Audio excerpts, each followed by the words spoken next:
marxim horta waxaan rabaa inaan marka hore kuu sheego baarlamaanku wuu shiri jiray xaruntiisu ku shiri jiray ammaankiisa baarlamaanku dhinacana ciidanka booliska ayaa u xil saarnaa inuu ilaaliyo dhinaca kale tan ciidanka booliska baarlamaanka shaqeynaya wuxuu la shaqeynayay hay'ad baarlamaanka maamulkiisa kamid oo habdhowrka la dhaho oo gudoomiye iyo laba ku-xigeen ka kooban iyagaas amniga xildhibaanada iyo mas'uuliyadeeda iyo maalinta ay shirayaan iyo jeekinka meesha lagu shirayo iyo howlaha la xiriiro mas'uuliyadda ayaga lahaa sidaa ka bedelan ayaa waxaa dhacday in maanta magaalada oo dhan la xiray in ciidamo meel walba laga keenay in xildhibaanadii laga reebay ciidamadooda oo meel aad u fogfog looga reebay inaga waana la ka reebay xildhibaanada kale halkan daljirka daahsoona lagu reebay qaar waxa lagu reebay dabka marka xildhibaanadii halkaas ay ka soo baxayeen ciidamadoodina meelaha fogfog looga soo reebay hawshaas waxa waxay xukuumaddu ammaanka baarlamaanka waxa ka khuseeyay wixii baarlamaanku ka dalbado laakiin iyadu xaq uma laha inay jaangoyso xildhibaanada security-gooda iyo meesha ciidanka looga reebay anagu si caadi ah u shiri jirnay ilaaladeenana meel la yaqaan oo nala kaga reebay jiray baa jira meesha aan albaabka ka soo galnaa ilaaladana la kaga reebay intii ka horeysana waxa weeyaan waa ciidankeena la socday laakiin go'aan ciddu ka soo baxay aynan ogolayn inay cadeyso aynan media inay la wadaagto ogolayn sidaan aaminsanaa jihaadka amniga iyo xukuumadda ka soo baxay ayuu ahaa go'aankana la kaga reebay ciidamadii meel fogfog marka wax shaqo oo u taalay ayagana ma aysan ahayn si guudna shirki waa la isugu yimid xildhibaanku inuu meesha tago hadaf bay ahayd maanta qofka ama askari ha laga reeba ama ha la socdo laakiin xildhibaanadii waxay gaareen intooda badan goobtii oo baarlamaanka loogu talagalay way tageen waxaa laleeyahay gudoomiyihii baarlamaanka oo ciidan wata ku-xigeenadiisii xildhibaano taageersan oo ciidan wata ayaa qalqalgeliyay ammaankii oo xaruntii baarlamaanka la wareegay gebi ahaanba hadalladaas maxaa ka jira maya horta waxyaabo badan oo kutirikuteena oo lagu dhisay baa jira asalba ciidanka magaalada meel walba la dhigay wadooyinka awalba xirnaa oo lasii xiray ciidamada dowladda oo shaqadii hayeen oo qaranka loo soo wareejiyay baarlamaanka inay ka shaqeeyaan taliyaashii ciidamada oo loo soo wareejiyay baarlamaanka inay ka shaqeeyaan wasaaradihii iyo hay'adihii ay khuseysay inay amniga dalkan ka shaqeeyaan oo baarlamaanka ka wada shaqeynayay waxaasoo dhan waxay ahayd mas'uuliyad darra ka muuqatay laakiin aniga waxaan rabaa inaan kuu akido inuuna jirin xildhibaan qori ku tiirsan xildhibaanada golaha shacabka ilaalay leeyihiin ilaaladoodii markii laga soo reebayna mid kamid ah xataa maxaa la iga reeba ma uusan dhihin xildhibaan walba wuu ka soo tagay ilaaladiisii goobtii shirkana wuu yimid guddoonka baarlamaanka waxa weeyaan horta waxaan rabaa inaan marka hore sheego waxaa ilaaliya ciidamo ka kooban ciidamada dowladda iyo ciidamada amisom ayaa ilaaliya gudoomiyaha baarlamaanka amisom aa ilaalisa gawaaridii gaadiidka waaweyn amisom baa ilaalisa dad baa waxay hadda hadaladooda aan maqlaya dhahaya wuu qabsaday jawaari baarlamaankii buu qabsaday baarlamaanka jawaari ciidanka uu ku qabsanaya ciidanku watay mid ka badan maba u baahnaba ciidankana awal sharci buu u haystay amisom mas'uuliyadda saaran oo ay xilka waajibaadka ay gudanaysa waxaa ka mid ah hay-adaha dowladda iyo mas-uuliyiinta dowladda inay ilaaliso waajibkeeda mid ka mid ah weeye difaaca dalka ka sokow waajibkaas isaga ah madaxweynaha qofka labaad ee soo raacana waa gudoomiyaha baarlamaanka intaan ra-iisul wasaare la gaarin marka hore waxaa khalada gudoomiye baarlamaan yaa u xadiday inta nambar ee askarta ee la soconaysa dadka la shaqeynaya nuuca ay yihiin ciidanka u jooga baarlamaanka ilaaladiisa nambarka uu dhan yahay qoryaha ay wataan dadka ku hadaaqayo idaacadaha ka hadlayo xoog baa baarlamaanka lagu qabsada dhahaya jawaari isaga gudoomiyaha baarlamaanka isagaana xaq u leh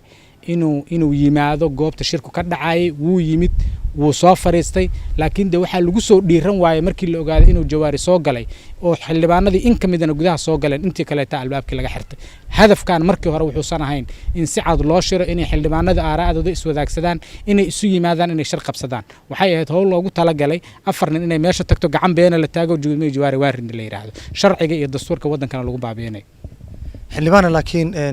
arintan wulul badan dhalisay marka kulankii baarlamaanka dhowr jeer wuu baaqday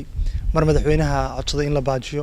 haddana waatana oo si fowda ayuu ku baaqanayaa dhinac walba ha ahaato baarlamaanka xildhibaanada ayaga u dhaartay dalkan iyo dadkan soo lama dhigi karo haddii fowdo jirto xildhibaanada ka dhex jirta maya horta anigu waxaan aaminsanahay xukuumaddu waxay uga wareegsanaysaa in mooshinkii jawaari xilligiisii cod loo dhiga sanduuq oo sidii lagu soo doortay jawaari maanta uu xilka ku baneeyo oo cod bixin nadiif inta loo dhigo sida asagiiba uu ogolaaday lagu kala baxo xukuumaddu waxay u diidaneed waxay og tahay xildhibaanada laftirkooda inaanay raalli ka ahayn waxa ay wadaan anigu waxaan hubaa maanta xildhibaanada halkaa isugu yimid kii fikradda sidii dadka qaar ay u cadaysanayeen inaynan hadda waxaan sharci ahayna waxa weeye aaraadooda bannaankay la taagnaayeen inta kaleetana hoosay ka wada ducaynayeen inta mowqifkooda cadaysanaysa mooye inta kaleeto nin walba intuu kuu soo dhawaado kulaaniyo meel fiican baad ka haysaa qarabka khayr allah ku siiyo hoosta ka wad marka de waxa weeyaan dadka ilaahay isku si kama dhigin daaqadoodu isku mid ma aha kelimada cabiritaankeedii si u sheegayaan isku mid kama aha waxaanse ku qanacsanahay xildhibaanada golaha shacabka xukuumadda ku dhex jirta shilin baa ku dhex jira waxaa ku dhex jira xilal baa ku dhex jira awood iyo power laga dhex samaysanaya ku dhex jira qaabka haddii laga dhex saaro xildhibaanada baarlamaanku waa mid waxaan aaminsanahay inay hal meel ka wada shaqeynayaan qaranka iyo maslaxadiisa iyo dastuurkan inay wada heelinayaan laakiin halka arrin oo haysataa waxa weeyaan xukuumadda ku dhex laban oo doonaysa inay dee si u maamusho iyadu golihii shacabka inay u maamusho mase dhacayso sidaan hadda lagu waday fawdada iyo dalkay jarka ridaysaa mooyaane inay dal lagu maamulo sidaani ma dhacayso waana maalintii labaad oo khaladka noocaan oo kale taa la samaynayo laakiin xildhibaan hadda waxa kala qaybsan waa hogaankii baarlamaanka gudoomiyihii ku-xigeenkii koobaad gudoomiyihii baarlamaanka gudoomiyihii ku-xigeenkii labaad soo ceeb ma ah in warqado iyo warar kala duwan iyo qalqalgelin siyaasadeed dadka hawada loo mariyo ayadoo hal baarlamaan laga wada tirsan yahay xukuumaddu waa xukuumaddii waa ka madax bannaan tahay laakiin waxaas haysto ee isku dhigan soo baarlamaankii madaxdiisa maaha mayde annaga horta markii u dambeysay madaxweynaha ayaa wuxuu qaatay rool ah inuu hawshan soo dhex gelayo waxaa laga sugayay inuu madaxweynuhu arrintan oo xukuumadda sida cad oo lana wada ogyahay kana muuqata dhaqdhaqaaqa media wax badan buu annaga aanan ogeyn buu ka ogyahay waxa waddanka jira marka dee si cad bay u muuqatay dowrka ay qaadanaysa xukuumadda iyo meeshan hawsha ay uga jirtay madaxweynaha oo arrintan soo dhex galay oo la filayay inuu dee si fiican u kala xallin doono ama uu mowqif fiican ka istaagi doono ayaan isleeyahay meesha hadda ay wax ka dabceen waa xaggii madaxweynaha hadduu madaxweynaha qaadan lahaa dowrkiisii madaxweynenimo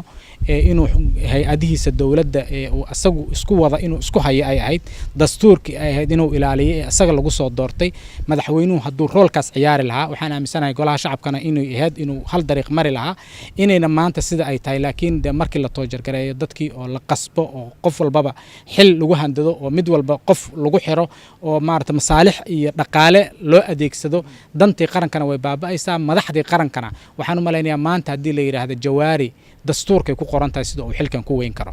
haddii sidaasi ka bedelan ee fawdo ah la damca in lagu weysiiyo jawaari dad badan baa fawdadaasoo kaleeta ku imaanaysa inay ku waayaan dastuurka iyo sharciga dadkan kala celiya madaxda joogtay qaranka maamulaysaana dastuurkay ku yimaadeen qofkii aan dastuurka ilaalin cid ilaalinaysaa ma jirto meeshii fawdo ah waddankan la mariyaa la wada maraya su-aasha ugu dambaysa ku weydiinaya waxay tahay cabsi badan iyo welwalaha jira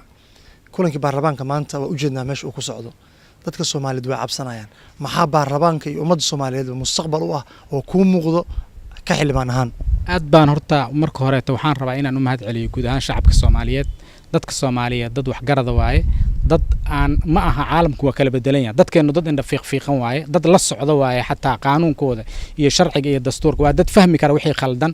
shalay haday ku garab istaageen oo si fiican ay ku maleynayeen ku garab istaageen maanta dad khaldantana way ka leexanayaan si fudud waxaan dareensanahay maanta inay jawaari raacsan yihiin dadka shacabka Soomaaliyeed inuu u arkaan in la dulminayo maanta oo khalad ugu sameeyo in dastuurka iyo sharciga lagu tumanayo inay arkaan mowqifkaas saxda ah oo ay maaragtay social media laga dareemi karaa meelaha dadka laga qiyaasa maantana social media kowka ah waan ogahay madaxda qaranku inay si fiican ugu taxan tahay laakiin de waa inay u dhaga nuglaadaan shalay bay ku yimaadeen aragtida social media ee mujtamaca Soomaaliyeed sida uu arko iyo aragtidii fiicnaayo ka haystay bay shalay kuraasta ay fadhiyaan ku yimaadeen maanta dadku waxa ay doonayaan iyo waxa ay tamaninayaan iyo waxa laga rabo waa inay madaxdu u dhaga nuglaadaan annagu xildhibaanaanahay shacabka Soomaaliyeedna soo doortay isagaan matalnaa kelimada iyo qowlka aan ku hadlaynana dadka rabitaankooda ka turjumaynaa shalay hadii rabitaankooda annagoo ka turjumayna madax qaran iyo mas'uuliyiin aan islahayn dalkaani xal u keeni karaan aan u dooranay maantana waxaan u aragnaa inay shacabka Soomaaliyeed rabaan in dastuurkooda iyo sharcigooda loo ilaaliyo arrinta aan ku taaganahay